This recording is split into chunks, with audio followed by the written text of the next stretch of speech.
Hey friends, if your Ford Escape displays engine fault, service now, it means the vehicle's engine management system has detected a fault that requires attention.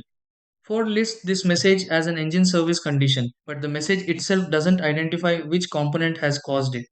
Depending on the Escape's engine and model year, the issue could involve sensors, turbocharger controls, ignition, fuel delivery, or electrical connections. Ford has also documented certain escape drivability issues where this message can appear alongside sensor or wiring faults. Before replacing parts, use these specific checks.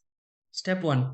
Check whether the engine is idling unevenly or losing power under acceleration. Step 2. Inspect the turbocharger boost control hoses for splits or disconnected fittings.